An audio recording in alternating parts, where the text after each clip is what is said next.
नमस्कार साथियों, आप सभी का स्वागत है पार्थ इंस्पायर कोचिंग सेंटर में। तो उम्मीद करते हैं आप लोग मस्त होंगे, तंदुरुस्त होंगे और आपकी तैयारी भी काफ़ी अच्छी तरीक़ा से चल रही होगी। ठीक है ना। तो आज हम लोग पढ़ेंगे जीव प्रक्रम के बारे में। ठीक है ना, कि ये जीव प्रक्रम होती क्या है। ये बायोलॉजी सब्जेक्ट का पहला चैप्टर है जीव प्रक्रम।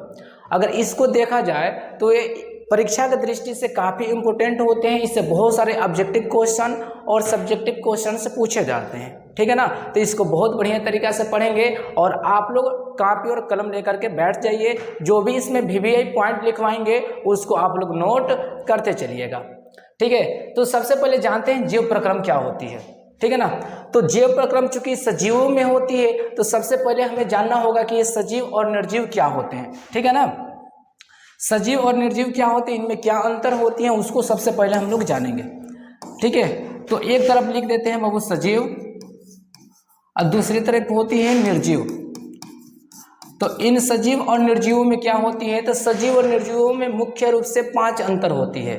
सजीवों में पोषण की क्रिया होती है, सजीवों में पोषण की क्रिया होती है और निर्जीवों में पोषण की क्रिया नहीं होती है। ठीक है ना। निर्जीवों को खाना पीना कोई चीज़ की आवश्यकता नहीं होती है। ठीक है ना। ये जहाँ रहते वैसे पड़े रहते हैं, लेकिन जीवों को अपना जैविक क्रिया करनी होती है तो उसके लिए उन्हें अधिक से अधिक मात्रा में ऊर्जा की आवश्यकता होती है। और वो ऊर्जा का पूर्ति कहाँ से होती है, तो भोजन से होती है, पोषण से होती है। दूसरा बात होता है कि सजीवों में श्वसन की क्रिया होती है, सजीवों में श्वसन की क्रिया होती है और निर्जीवों में बाबू श्वसन की क्रिया नहीं होती। ठीक है ना। तीसरा दिया है सजीवों में बाबू परिवहन की क्रिया होती है, परिवहन ट्रांसपोर्टेशन कि जो भी सजीव होते हैं उनके शरीर में ऊर्जा का निर्माण होता है। उस ऊर्जा का शरीर के प्रत्येक कोशिका में जरूरत होती है। तो उस ऊर्जा को शरीर के प्रत्येक कोशिका में पहुंचाने के लिए कुछ अंग या अंग तंत्र होते हैं। ठीक है ना, जिसको हम लोग बोलते हैं परिवहन तंत्र। लेकिन निर्जीवों में इसकी भी कोई आवश्यकता नहीं होती। ठीक है ना। तीसरा जानेंगे कि जो सजीव होते हैं, ठीक है, इनमें बाबू वृद्धि होती है। जितने भी सजीव होते हैं ना, इन सारे सजीवों में बाबू होती है वृद्धि, लेकिन निर्जीवों में वृद्धि नहीं होती है। निर्जीवों में वृद्धि नहीं होती। आप लोग कभी देखे हैं लोग क्या कि एक किताब को हम लोग खरीद करके लाए, उसकी आकृति छोटी थी और कुछ दिन बाद वो बड़ी हो गई, तो ऐसा कभी नहीं होता। लेकिन हम लोग पेड़ पौधों में, जंतुओं में देखते हैं कि छोटे, सबसे पहले वो छोटे होते हैं और फिर समय बीतते जाता है और उनकी आकृति बढ़ती जाती है। तो सजीवों में वृद्धि की प्रक्रिया होती है और निर्जीवों में वृद्धि की प्रक्रिया नहीं होती है। ठीक है ना। और पांचवा होता है बाबू, पांचवा होता है उत्सर्जन। उत्सर्जन, और हमारे ये जो निर्जीव होते हैं उनमें उत्सर्जन की प्रक्रिया नहीं होती है। तो ये होते हैं कुछ मुख्य लक्षण सजीवों और निर्जीवों को, और भी काफ़ी होते हैं लेकिन मुख्य रूप से हम लोग इन्हीं 5-6 को क्या करते हैं, अध्ययन करते हैं। ठीक है ना। तो अब जानेंगे हम लोग कि जीव प्रक्रम क्या होती है। ठीक है। तो अब जानेंगे बाबू जीव प्रक्रम क्या होती है। तो जीव प्रक्रम एक प्रक्रियाओं का समूह होता है। जीव प्रक्रम बहुत सारे प्रक्रियाओं का क्या होता है, समूह होता है, जिनके द्वारा जीवों का संरक्षण या अनुरक्षण होता है। ठीक है ना। संरक्षण या अनुरक्षण का मतलब उनका बचाव, उनके शरीर में किसी पदार्थों का पूर्ति करना, नई कोशिकाओं का निर्माण करने में मदद करना, यही होता है अनुरक्षण या संरक्षण। ठीक है ना। तो देखो, जीव प्रक्रम वे सारी क्रियाएं जिनके द्वारा जीवों का संरक्षण होता है, जीव प्रक्रम कहलाता है। ठीक है ना। वे सारी क्रियाएं जिनके द्वारा जीवों का संरक्षण होता है उसे हम लोग क्या बोलते हैं, जीव प्रक्रम बोलते हैं। एग्जाम्पल फॉर, जैसे कि मान लो कि हमारा हाथ कट गया, तो हमारा हाथ कटा तो हाथ में यहाँ की जो सेल होगी वो इन्फेक्टेड हो जाएगी, क्षतिग्रस्त हो जाएगी, और फिर इस सेल को क्या करना होगा, जो क्षतिग्रस्त सेल होगा उसको यहाँ से समाप्त करना होगा, नहीं तो वो आगे के भी सेल को क्या कर देगी, समाप्त कर देगी, और यहाँ नई सेलों का उत्पन्न करना होगा। तो उसके लिए क्या होगा, जीवों को ऊर्जा चाहिए, और वो ऊर्जा मिलेगा कहाँ से, तो वो पोषण से मिलेगा। ठीक है ना। तो पोषण क्या हो गया, जीव प्रक्रम का एक पार्ट हो गया। ठीक है ना। इसी प्रकार बहुत सारे प्रक्रियाएं मिल करके जीव प्रक्रम का क्या करती है, अब कार्य करती है। ठीक है ना। जैसे देखिए, जीव प्रक्रम की 5 मुख्य क्या होती है बाबू, क्रियाएं होती है। जीव प्रक्रम यानी कि 5 क्रियाओं से मिल करके जीव प्रक्रम का निर्माण होता है। और जीव प्रक्रम ये 5 क्रियाएं जो होती है वो क्या करती है, मदद करती है। 4 ही, एक इसमें कट गया है। 5वां होता है बाबू प्रजनन, लेकिन प्रजनन को मुख्य रूप से हम लोग जीव प्रक्रम में नहीं मानते, क्योंकि इनके द्वारा जीवों का जीवों का इनके द्वारा मतलब संरक्षण नहीं होता है, लेकिन जीवों का अस्तित्व बना करके रखने में ये क्या करते हैं, मदद करते हैं। ठीक है ना। तो बारी बारी से हम लोग जानेंगे कि ये पोषण क्या होता है, श्वसन क्या होता है, परिवहन क्या होता है, उत्सर्जन क्या होता है, और उसके बाद से प्रजनन क्या होता है। हम लोग बारी बारी से इन सबको अध्ययन करेंगे। ठीक है ना। तो आगे ध्यान से देखिए, पहला दिया है बाबू पोषण। पोषण क्या होता है, तो पोषण का डिफिनेशन दिया है बाबू, जीव जंतुओं द्वारा भोजन के रूप में पोषक तत्वों को ग्रहण करना। ये पोषक तत्व, ध्यान से सुनो बाबू, ये पोषक तत्वों को ग्रहण करना। ठीक है ना। पोषक तत्वों को ग्रहण करना तथा विभिन्न शारीरिक कार्यों को करने योग्य बनाना ही क्या कहलाता है, पोषण कहलाता है। यानी कि जो भी जीव जंतु होते हैं, जो भी भोज्य पदार्थ को ग्रहण करते हैं, तो उन भोज्य पदार्थ में उनके शरीर में पाचन होने वाले पोषक तत्व मौजूद होते हैं। ठीक है ना। और उन्हीं पोषक तत्व से क्या मिलती है, उनके शरीर में ऊर्जा की प्राप्ति होती है। ठीक है ना। तो ये पोषक तत्व जो होते हैं ये क्या करते हैं, ऊर्जा प्राप्त करने में मदद करते हैं, और इन्हीं के द्वारा क्या होता है, शारीरिक क्रियाएं होती है, उसको हम लोग बोलते हैं बाबू पोषण। ठीक है ना। या पोषण का दूसरा डिफिनीशन हो जाएगा, जैविक प्रक्रियाओं के संचालन को वृद्धि टूट फूट को के लिए ऊर्जा प्राप्त करने की अवस्था में जो ऊर्जा अवस्था करने में जो प्रक्रियाएं मदद करती है, उन्हें हम लोग क्या बोलते हैं बाबू, पोषण पोषण बोलते हैं। ठीक है ना। जैसे कि ये सब बच्चा देखो खाना खा रहा है लो, इसका मतलब कि ये क्या कर रहा है लो, अपने शरीर में पोषण की प्रक्रिया करा रहा है लो। समझ में आया ना। तो अगला दिया है बाबू कि पोषण की प्रक्रियाओं में जो होती है वो मुख्य रूप से 3 ये जो पदार्थ होते हैं, जैसे कि कार्बोहाइड्रेट हो गया, प्रोटीन हो गया, वसा हो गया, इनका पाचन होता है। ठीक है ना। और 2 पदार्थ होते हैं, विटामिन और खनिज पदार्थ, इनका हमारे शरीर में अवशोषण होता है। ठीक है ना। तो पोषण की प्रक्रिया में 5 पोषक तत्व होते हैं, ठीक है, जिनका शरीर में पाचन तथा अवशोषण की प्रक्रियाएं होती है। ठीक है ना। और इन्हीं 5 पोषक तत्व से हमारे शरीर में ऊर्जा का निर्माण होता है। तो जीव प्रक्रम की पहली प्रक्रिया क्या होती है, पोषण होती है। ठीक है ना। दूसरा हम लोग देखेंगे, दूसरा होता है बाबू श्वसन। श्वसन से क्या होता है, तो दिया है पोषण द्वारा प्राप्त किए गए जटिल पदार्थों का सरलीकरण उपचयन या अपचयन अभिक्रियाओं द्वारा होता है, जिसे हम लोग क्या बोलते हैं, श्वसन बोलते हैं। तो जो भी हम लोग भोज्य पदार्थ को पोषण की प्रक्रिया द्वारा ग्रहण किए, ठीक है ना, तो ग्रहण करने के बाद से वो ऑक्सीजन की उपस्थिति या ऑक्सीजन की अनुपस्थिति में उनका विघटन होता है। ठीक है ना। अब विघटन होने के फलस्वरूप ही शरीर के कोशिकाओं में ऊर्जा निर्माण होता है, जिसको हम लोग बोलते हैं श्वसन। ठीक है ना। श्वसन की क्रिया से हमारे शरीर में क्या होती है, ऊर्जा का निर्माण होती है। जैसे कि हम लोग भोजन ग्रहण कर लिए और फिर हम लोग अपने शरीर में ऑक्सीजन को ग्रहण नहीं करेंगे तो उस भोज्य पदार्थ से ऊर्जा का निर्माण नहीं होगा। ठीक है ना। तो ऑक्सीजन जो होता है वो ऊर्जा निर्माण करने में क्या करता है, मदद करता है। ठीक है ना। और ये शरीर के प्रत्येक कोशिका में एक प्रक्रियाएं होती है। ठीक है ना। तो इस प्रक्रम को हम लोग क्या बोलते हैं, श्वसन बोलते हैं। ठीक है ना। आगे देखेंगे, तीसरा इसका दिया है बाबू, तीसरा दिया है, देखो जैसे कि ये श्वसन तंत्र होते हैं, इन्हीं के द्वारा हम लोग क्या करते हैं, श्वसन की क्रिया करते हैं। ठीक है ना। आगे दिया है परिवहन। परिवहन का डिफिनीशन होता है बहुकोशिकीय जीवों में खाद्य पदार्थों तथा गैसों के परिवहन के लिए एक तंत्र होते हैं जिन्हें परिवहन तंत्र कहते हैं। ठीक है ना। बहुकोशिकीय, वैसे तो एक कोशिकीय जीवों में क्या होता है, एक ही कोशिका के द्वारा सारे क्रियाएं संपन्न होती है, लेकिन बहुकोशिकीय जीवों में बहुत सारी कोशिका होती है और प्रत्येक कोशिका को ऑक्सीजन और भोज्य पदार्थों की आवश्यकता होती है। तो उनमें भोज्य पदार्थ और ऑक्सीजन को पहुंचाने के लिए एक विशेष प्रकार के तंत्र होते हैं, अंगों के समूह होते हैं, जिन्हें हम लोग बोलते हैं परिवहन तंत्र। तो परिवहन तंत्र भी बहुत ही ज्यादा मात्रा में जीव प्रक्रम में मदद करती है। ठीक है ना। अगला जानेंगे बाबू, चौथा दिया है उत्सर्जन। ठीक है ना। उत्सर्जन क्या होती है, तो उत्सर्जन का डिफिनीशन सुनो, कह रहा है कि विभिन्न जैविक क्रियाओं के फलस्वरूप जीवों के शरीर में अपशिष्ट पदार्थों को शरीर से बाहर निकालना उत्सर्जन कहलाता है। जैसे कि पोषण की जब हम लोग प्रक्रिया करते हैं तो बहुत सारे भोज्य पदार्थ को हम लोग क्या करते हैं, ग्रहण करते हैं, तो उन भोज्य पदार्थों से ऊर्जा का अवशोषण हो जाता है। ठीक है ना। और जो बच जाते हैं, जिनका हमारे शरीर में पाचन नहीं होता, वो हमारे शरीर के लिए अपशिष्ट पदार्थ हो जाते हैं, यानी कि हमारे शरीर में उनकी कोई आवश्यकता नहीं होती है, वो ज़्यादा दिनों तक हमारे शरीर में रहे तो हमारे शरीर को नुकसान पहुँचाएंगे। ठीक है ना। तो उन अवशिष्ट पदार्थों को शरीर से बाहर निकालना ही क्या कहलाता है, उत्सर्जन कहलाता है। हमारे शरीर में बहुत सारे उत्सर्जित पदार्थ होते हैं, जैसे कि बलगम हो गया, पसीना हो गया, यूरिया हो गया, ये सारे क्या होते हैं, उत्सर्जित पदार्थ होते हैं जो लंबे समय तक हमारे शरीर में रहे तो हमारे शरीर के पार्ट्स को क्या कर देंगे, वो नुकसान पहुंचाएंगे, ठीक है ना।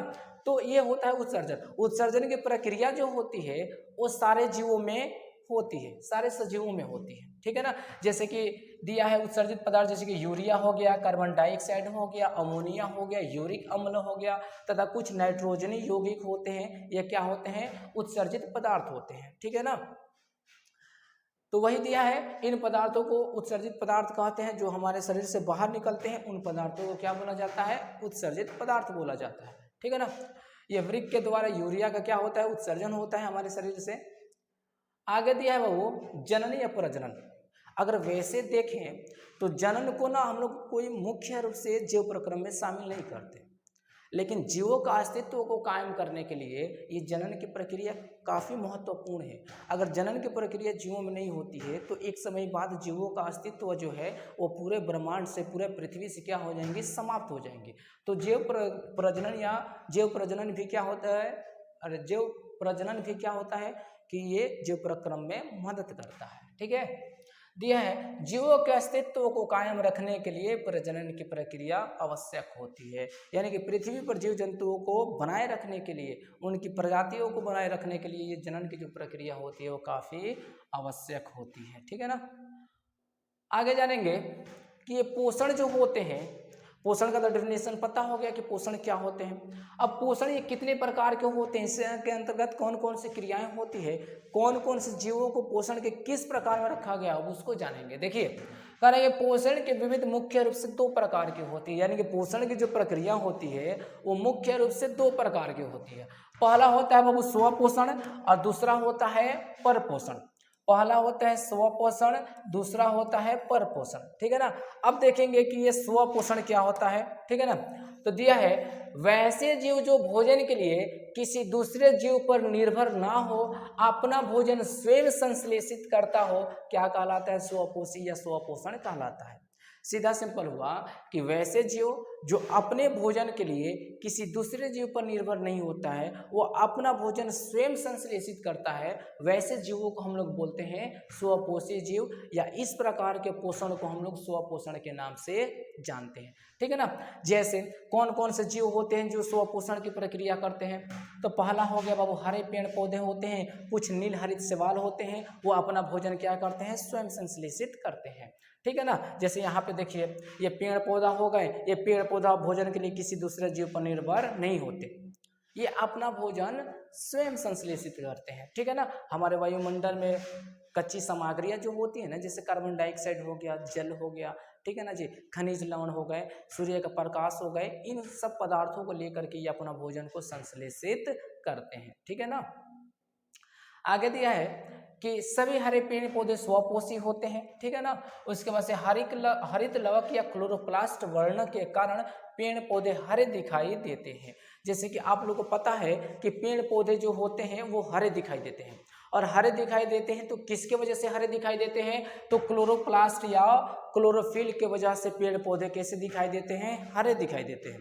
अब एक बात याद रखिएगा कि आप जो क्लोरोप्लास्ट होता है, ठीक है ना, जो क्लोरोप्लास्ट होता है इसका कार्य क्या होता है, तो इसका कार्य होता है सूर्य से, यानी कि सूर्य से जो प्रकाश आती है उस प्रकाश में जो ऊष्मा रहती है ना, उस ऊष्मा को अवशोषित करना इस क्लोरोफिल का या क्लोरोप्लास्ट का कार्य होता है। अगर पेड़ पौधों में क्लोरोफिल या क्लोरोप्लास्ट नहीं होते हैं तो वो पेड़ पौधे प्रकाश संश्लेषण की प्रक्रिया करने में सक्षम नहीं होंगे, ठीक है ना। इस बात को याद रखिएगा, ये काफ़ी इंपॉर्टेंट है, VVI क्वेश्चन है, ठीक है ना। कि पेड़ पौधों में प्रकाश संश्लेषी अंग कौन है, तो उसमें हम लोग बोलेंगे क्लोरोफिल या क्लोरोप्लास्ट या हरित लवक, ठीक है ना। अगला दिया है बहुत ध्यान से देखो, जरा क्लोरोप्लास्ट को पणहरित कहते हैं, यानी क्लोरोप्लास्ट का दूसरा नाम होता है पणहरित, ठीक है ना। अगला दिया है बाबू पर्णहरित में एक ऐसी क्षमता होती है जिसके द्वारा सूर्य से आने वाली प्रकाश को उस प्रकाश से ऊष्मा अवशोषित करती है। यानी कि क्लोरोफिल जो होती है उसके अंदर एक ऐसी क्षमता होती है जिसके कारण ये क्या करती है, सूर्य से जो ऊष्मा आती है, सूर्य से जो क्या आती है वो ऊष्मा आती है, उस ऊष्मा को ये क्या कर लेती है, वो अवशोषित कर लेती है और अपना भोजन बनाती है। ठीक है ना। तो भोजन बनाने में सबसे ज़्यादा जो भूमिका होता है वो किसका होता है, वो पर्णहरित का होता है। इसको याद रखना है। ठीक है ना। अगला दिया है बाबू कि पौधों में पोषण। ठीक है ना। जैसे कि हम लोग पढ़े कि पोषण दो प्रकार के होते हैं, पहला स्वपोषण, दूसरा परपोषण। तो स्वपोषण में हम लोग पढ़े कि वैसे जीव जंतु जो अपना भोजन स्वयं संश्लेषित करते हैं। ठीक है ना। अब पढ़ेंगे कि पौधों में पोषण कैसे होते हैं। ठीक है ना। तो इसमें नोट में इसको VBI लगा लीजिएगा। ठीक है ना। ये काफ़ी इंपॉर्टेंट है बाबू, इसको आप लोग VBI कर लीजिएगा। काफ़ी बार ऑब्जेक्टिव क्वेश्चन में इसको पूछे गए हैं। लिखा है कि सारे पौधे स्वपोषी नहीं होते, सारे पौधे स्वपोषी नहीं होते। कुछ ऐसे पौधे होते हैं जो बाबू परपोषी होते हैं, परजीवी होते हैं, जो अपने भोजन के लिए किसी दूसरे जीवित जीव या किसी दूसरे मृत जीवों पर वो भी आधारित होते हैं। वैसे जीवों को हम लोग परपोषी जीव के नाम से जानते हैं। तो बहुत सारे ऐसे पौधे होते हैं जो क्या होते हैं बाबू, परपोषी होते हैं। ठीक है ना। कुछ पौधे मृत जीवी तथा परजीवी होते हैं। जैसे कि आप लोग को पता है कवक, कवक जो होते हैं, जैसे कि कवकों में एक प्रजाति होती है जिसको हम लोग बोलते हैं कुकुरमुत्ता या मशरूम के नाम से जानते हैं। तो ये जो होते हैं मृतजीवी होते हैं, यानी कि सड़े गले पदार्थों से अपना भोजन ग्रहण करते हैं। इनमें प्रकाश संश्लेषण की प्रक्रिया नहीं होती। ये क्या होते हैं बाबू, ये मृतजीवी होते हैं। और दूसरा परजीवी। ठीक है ना। अगला बाबू देखेंगे, दिया है बाबू प्रकाश संश्लेषण क्या है। चूंकि पेड़ पौधे, हरे पेड़ पौधे जो होते हैं अपना भोजन स्वयं संश्लेषित करते हैं, तो किस प्रक्रिया के द्वारा भोजन को संश्लेषित करते हैं, तो वो होता है वो प्रकाश संश्लेषण के द्वारा। तो जानेंगे कि प्रकाश संश्लेषण में पेड़ पौधे अपना भोजन कैसे संश्लेषित करते हैं। ठीक है ना। तो दिया है प्रकाश संश्लेषण एक प्रक्रिया है जिसके द्वारा पेड़ पौधे अपना भोजन तैयार करते हैं। यानी कि प्रकाश संश्लेषण क्या है, प्रकाश संश्लेषण बाबू एक प्रक्रिया है जिनके द्वारा पेड़ पौधे अपना भोजन को क्या करते हैं बाबू, तैयार करते हैं। या इसका दूसरा अगर डेफिनेशन बोलना चाहें तो इसका दूसरा डेफिनेशन होगा बाबू, ध्यान से देखो।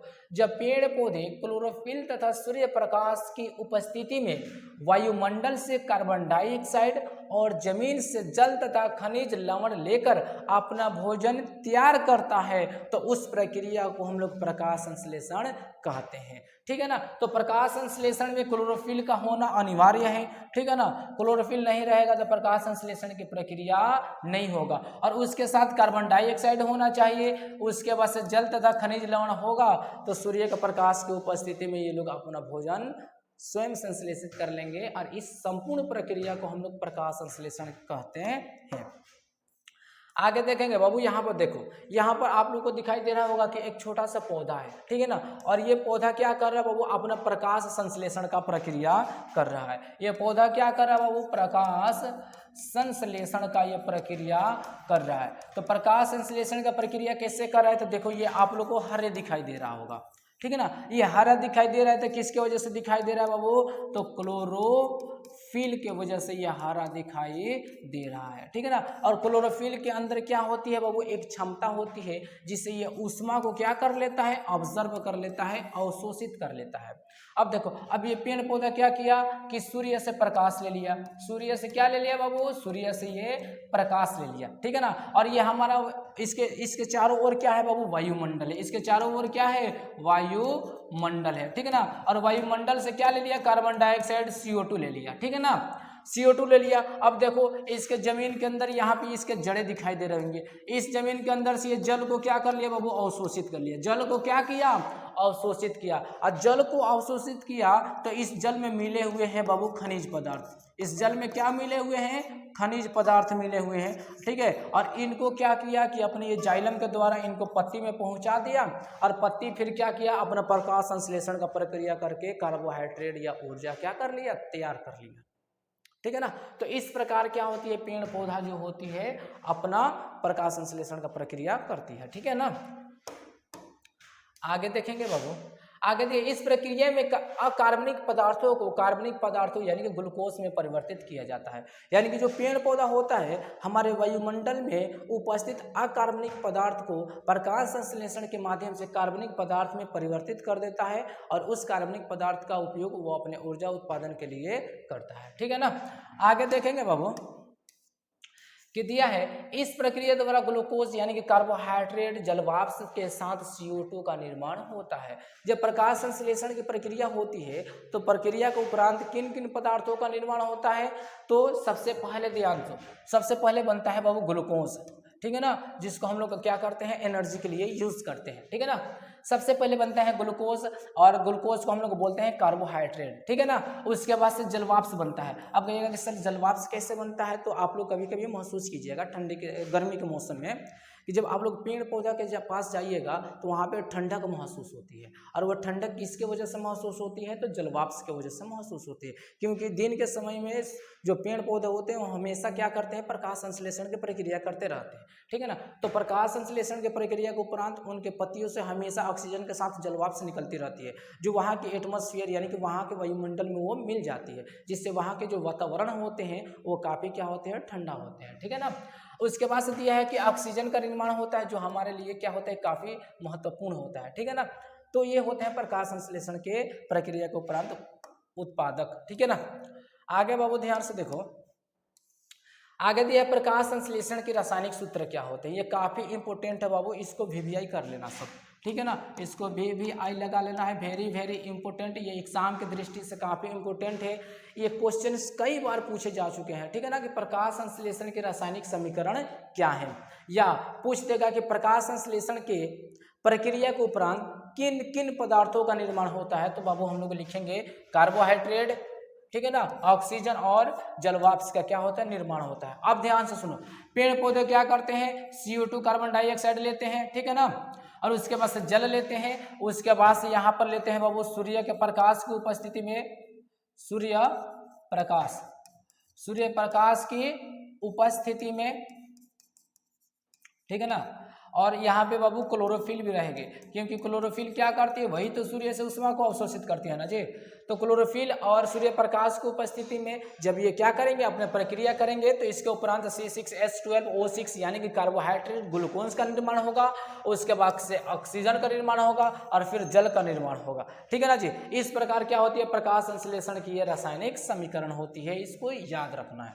ठीक है, आगे दिया है बाबू कि प्रकाश संश्लेषण हो गया क्लोरोफिल तथा सूर्य प्रकाश की उपस्थिति में ही होती है, कि जब भी प्रकाश संश्लेषण की प्रक्रिया होगी वो क्लोरोफिल और सूर्य के प्रकाश की उपस्थिति में ही होगी। आगे दिया है नोट में, इसको याद रखना है बाबू, कह रहा है कि प्रकाश संश्लेषण की प्रक्रिया पौधों की पत्तियों में होती है। ठीक है ना, तो ये कई बार पूछा है कि पौधों के वह कौन सा अंग है, पौधों का वह कौन सा अंग है जिसमें प्रकाश संश्लेषण की प्रक्रिया पूर्ण होती है, तो उसमें बाबू हम लोग बताएंगे पत्ती। क्या बताएंगे बाबू, पत्ती बताएंगे, क्योंकि पत्ती में ही प्रकाश संश्लेषण की प्रक्रिया पूर्ण होती है। ठीक है ना, या प्रकाश संश्लेषी अंग भी पूछता है तो इसमें हम लोग पत्ती को क्या करेंगे, टिक आउट कर देंगे। ठीक है ना, आगे दिया है बाबू, देखो यहाँ पे ये जो पत्ती होता है, पत्ती में देखो ये ना क्लोरोफिल की वजह से ये हरा दिखाई देता है। ठीक है ना, और ये पत्ती क्या करता है कि वायुमंडल से CO2 को लेता है, जड़ इसको क्या करता है, जल तथा खनिज लवण देता है, और फिर सूर्य के प्रकाश को ये अवशोषित करके और पत्ती में क्या करता है, ये पेड़ पौधा अपना भोजन को तैयार कर लेता है। ठीक है ना, आगे देखेंगे बाबू, आगे दिया है पत्तियों को प्रकाश संश्लेषी अंग कहा जाता है, यानी कि पेड़ पौधे के जो पत्ती होते हैं उनको प्रकाश संश्लेषी अंग कहा जाता है। प्रकाश संश्लेषी अंग इसलिए कहा जाता है क्योंकि पत्तियों में ही प्रकाश संश्लेषण की प्रक्रिया पूर्ण होती है। ठीक है ना, आगे दिया है पत्तियों में गैसों का आदान प्रदान के लिए स्ट्रोमाटा मौजूद होता है। ठीक है ना, अब जैसे कि मान लो कि प्रकाश संश्लेषण की प्रक्रिया के लिए पौधों को चाहिए बाबू CO2। ठीक है ना, CO2 अब इनको चाहिए, तो पेड़ पौधों में किन के द्वारा, किस संरचना के द्वारा ये CO2 लेते हैं, तो एक वहाँ पे छोटे छोटे रंध्र पाए जाते हैं पत्तियों के अंदर, जिसको हम लोग बोलते हैं स्ट्रोमाटा। स्ट्रोमाटा क्या करती है कि विसरण के माध्यम से वायुमंडल से ऑक्सीजन को अवशोषित कर लेती है, ऑक्सीजन को नहीं, कार्बन डाइऑक्साइड को अवशोषित कर लेती है और इसको लेकर के अपना प्रकाश संश्लेषण की प्रक्रिया करेगी और उसके फलस्वरूप ये ना ऑक्सीजन का क्या करेगी, उत्पादन करेगी। फिर ये ऑक्सीजन विसरण के माध्यम से क्या हो जाएगा, पत्तियों से बाहर निकल जाएगा। ठीक है ना। तो गैसों का आदान प्रदान करने वाली जो संरचना होती है उसको हम लोग बोलते हैं बाबू स्टोमाटा या रंध्र। ये काफी इंपॉर्टेंट है, इसको याद रखना है। ठीक है। अगला दिया है बाबू कि अगला दिया है स्टोमाटा पत्तियों के बाह्य त्वचा एपिडर्मिस में उपस्थित होता है। ठीक है ना। ये पत्तियों के किस संरचना में रहता है, एपिडर्मिस में रहता है। यानी कि पत्तियों की जो निचली संरचना होती है वो एपिडर्मिस कोशिकाएं होती हैं और इसी कोशिकाओं में ये छोटे छोटे छिद्र के रूप में पाए जाते हैं जो गैसों के आदान प्रदान करते हैं। ठीक है ना। और पत्तियों की जो ऊपरी जो परत होती है उसमें क्यूटिकल कोशिकाएं पाई जाती है।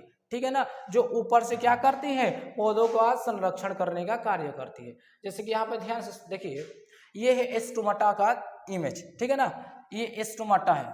ठीक है, यहाँ पर आप लोगों को छोटा सा छिद्र दिखाई दे रहा होगा, छोटा सा यहाँ पे छिद्र आप लोगों को दिखाई दे रहा होगा। इसी छोटा सा छिद्र को हम लोग बोलते हैं स्टोमाटा। ये क्या करती है, ये गैसों के आदान प्रदान करते हैं, जैसे कि वायुमंडल से CO2 को ग्रहण करना तथा O2 को छोड़ना, इसी स्टोमाटा का कार्य होता है। ठीक है ना। ये ऑक्सीजन को छोड़ेगा और कार्बन डाइऑक्साइड को ग्रहण करेगा, तो इसकी जो संरचना, इसकी जो मुख होती है वो खुलती रहती है और बंद होती रहती है। जैसे कि यहाँ पे इसका खुला छिद्र है और यहाँ पे इसका बंद छिद्र है। ठीक है ना। तो इस प्रकार ये क्या करते हैं, गैसों का आदान प्रदान करते हैं। ठीक है ना।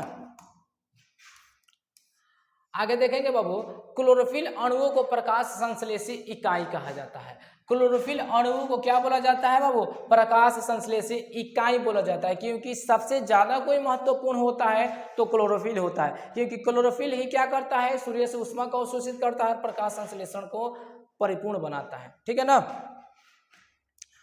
अगला देखेंगे, स्टोमाटा के द्वारा पेड़ पौधे CO2 को ग्रहण करते हैं तथा O2 को छोड़ते हैं। ठीक है ना। यहाँ पे देखिए, ये है हमारा स्टोमाटा। ये क्या करता है, ये खुला है, ये बंद है। ठीक है ना। और ये जब खुलेगा तो क्या करेगा, कार्बन डाइऑक्साइड को ग्रहण कर लेगा, फिर बंद हो जाएगा। फिर जब वो छोड़ेगा तो क्या हो जाएगा, ऑक्सीजन बाहर निकल जाएगा। ठीक है ना। और फिर वो स्टोमाटा क्या हो जाएगा, वो बंद हो जाएगा। इस प्रकार क्या करता है, स्टोमाटा गैसों का आदान प्रदान करने में मदद करता है। ठीक है। यहाँ पे देखिए, पत्ती का आंतरिक संरचना बना करके दिखाया गया है। जैसे कि पत्ती की ये ऊपरी सतह हो गया बाबू, ध्यान से देखो, ये पत्ती का ऊपरी सतह है और ये पत्ती का निचली सतह है। ठीक है ना। पत्ती के जो ऊपरी जो सतह होती है इसमें बाबू क्यूटिकल कोशिकाएं पाई जाती है और ये क्यूटिकल जो कोशिकाएं होती है ये पेड़ पौधों की सबसे ज्यादा क्या करती है, मदद करती है, संरक्षण करती है। ठीक है ना। और इसके अंदर पाई जाती है बाबू एपिडर्मिस। ठीक है ना। और इसके निचली, सबसे निचली जो सतह होती है पत्ती, जैसे पत्ती होती है ना, यहाँ पर ध्यान से, ये हमारा पत्ती हो गया। तो ये पत्ती का ऊपरी भाग हो गया और इसके नीचे पत्ती का ये निचली भाग हो जाएगा। तो ऊपर वाले जो भाग होते हैं इसकी ऊपरी जो कोशिका होती है वो क्यूटिकल कोशिका होती है। ठीक है ना। और सबसे निचली जो कोशिका होती है वो एपिडर्मिस की बनी होती है। ठीक है ना। ये एपिडर्मिस जो होती है ये क्या करती है, मतलब कि कोशिकाओं को, मतलब ये भी सुरक्षा प्रदान करने का कार्य करती है। इसकी संरचना लंबवत होती है। ठीक है ना। तो ये एपिडर्मिस जो कोशिकाएं होती है इनके बीच में छोटे छोटे छिद्र पाए जाते हैं और इन्हीं छोटे छोटे छिद्रों को हम लोग बोलते हैं स्टोमाटा और इन्हीं के द्वारा पेड़ पौधों में गैसों का आदान प्रदान किया जाता है। ठीक है। आगे देखेंगे बाबू, दिया है कि हमारे वायुमंडल में, ठीक है ना, सामान्यतः 21% क्या होते हैं, ऑक्सीजन होते हैं। ठीक है ना। और 0.21% ऑक्सीजन तथा 0.03% कार्बन डाइऑक्साइड उपस्थित होते हैं। ठीक है ना। अगर बात करें हमारे वायुमंडल में तो 21% क्या होते हैं, ऑक्सीजन, और 78% होते हैं बाबू नाइट्रोजन। 78% क्या होते हैं, नाइट्रोजन होते हैं। तो अभी ज़्यादा अन्य गैसों के बारे में नहीं जानना है। जो इसमें है ना, ये कई बार आप लोग से एग्जाम में पूछा गया है, इसको भी यही कर लेना है कि हमारे वायुमंडल में कार्बन डाइऑक्साइड की कितनी मात्रा है। तो इसको याद रखना है, 0.03% क्या है हमारे वायुमंडल में कार्बन डाइऑक्साइड की मात्रा है। ठीक है।